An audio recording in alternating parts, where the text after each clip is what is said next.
नमस्कार आदाब। न्यू विदर्भ स्वदेशी न्यूजमध्ये आपले सर्वांचे स्वागत।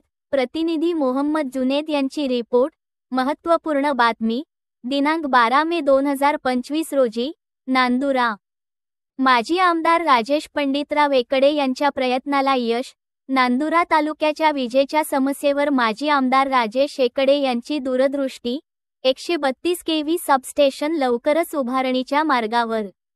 संपूर्ण नांदुरा तालुका व शहर अनेक वर्षांपासून अपुऱ्या व अस्थिर वीजपुरवठ्यामुळे त्रस्त होता। यामुळे सामान्य नागरिकांसह व्यापारी, शेतकरी आणि लघु उद्योग क्षेत्राला मोठ्या अडचणींचा सामना करावा लागत होता। मलकापूर व मोताळा येथून होणारा वीजपुरवठा अपुरा पडत असल्यामुळे या भागात विजेची कायमस्वरूपी गरज होती। ही समस्या ओळखून माजी आमदार राजेश एकड़े यांनी 132 केव्ही क्षमतेच्या स्वतंत्र सबस्टेशनसाठी ठोस मागणी केली।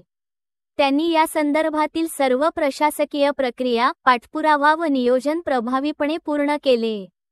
त्यांच्या या प्रयत्नांमुळे नांदुरा शहर व तालुक्यासाठी हे महत्त्वाचे 132 केव्ही सबस्टेशन लवकरच उभारले जाणार आहे।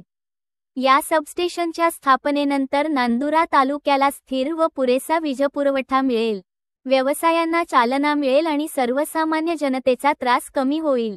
हा निर्णय नांदुरा तालुक्याच्या विकासासाठी एक महत्त्वपूर्ण टप्पा ठरणार आहे। नमस्कार। आज लाईव्ह येण्याचं कारण एक अतिशय आनंदाची गोष्ट घडलेली आहे।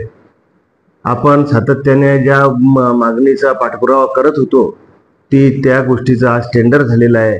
नांदुरा तालुक्यात 132 केव्ही सबस्टेशन हे मंजूर होऊन त्याचं रीतसर टेंडर आज झालेलं आहे। त्यामुळे ही आनंदाची बातमी आपणास देण्यासाठी मी आज इथं आपल्या समोर लाईव्ह येत आहे। बंधूंनो, गेल्या अनेक वर्षापासून आपल्या तालुक्यात 132 केव्ही सबस्टेशन हे मंजूर झालं पाहिजे यासाठी सातत्याने मागणी होत होती। ग्राहकांकडून, शेतकऱ्यांकडून ही मागणी सातत्याने होत होती।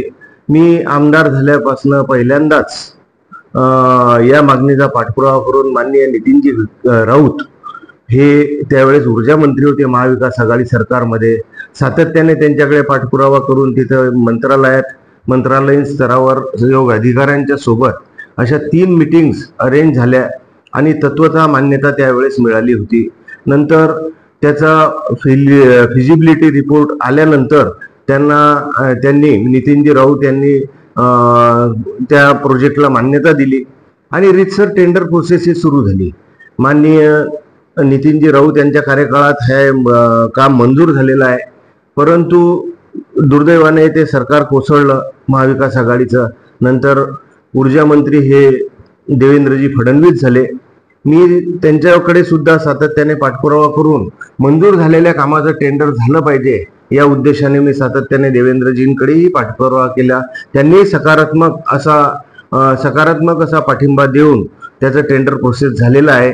आता आनंदाची गोष्ट एवढीच आहे की आता 29-30 कोटी रुपयाचं सबस्टेशन हे माळेगावला होत आहे आणि माळेगाव ही जागा महावितरणने निवडलेली आहे। महापारेषणचे अधिकारी आले, अधिकाऱ्यांसोबत मी स्वतः जाऊन तिथं स्पॉट इन्स्पेक्शन करून ग्रामपंचायतच्या सर्व सदस्यांना घेऊन त्या माळेगावातील काही लोकांचा विरोध असताना त्यांना समजून सांगून ती जागा विनामूल्य महापारेषणला देण्यात आली आणि सर्व हँडिंग ओव्हरची प्रोसेस देखील आपण कलेक्टर साहेबांच्या मदतीने ते केलेली आहे आणि आता त्याचं टेंडर होऊन लगेचच त्या कामाची सुरुवात होणार आहे। ही माहिती हे काम इतकं आवश्यक होतं कारण आपण फुलीवरनं, हरसोड्यावरनं, आपण आपल्या मतदारसंघात मलकापूरवरनं आपल्या नांदुरा तालुक्यात वीज घेऊन राहिलो होतो। आपल्याकडे 132 केव्ही सबस्टेशन नसल्यामुळे या टेलवर, जे टेल असते समजा आता नारखेड हे टेल एंडवर आहे, त्यामुळे तिथं व्होल्टेजची समस्या प्रचंड होती। शेतकऱ्यांना या गोष्टीचा प्रचंड त्रास सहन करावा लागत होता। आता या 132 केव्ही सबस्टेशनमुळे आपल्या नांदुरा तालुक्यातीलच नव्हे, आपल्या मतदारसंघातील हा विजेचा प्रश्न निश्चितच सोडवला जाणार आहे। आता प्रत्येक नागरिकाला योग्य व्होल्टेजनुसार वीज पुरवठा होईल आणि विजेची कमतरता भासणार नाही अशी अपेक्षा आपण करू आणि निश्चितच हे काम लवकरात लवकर सुरू होऊन जवळपास 1.5 वर्षात हे काम पूर्ण होईल अशी अपेक्षा व्यक्त करतो. आणि आपल्याला हे माहिती देणे आवश्यक होते म्हणून मी आपल्या समोर लाईव्ह आलो. धन्यवाद. नमस्कार.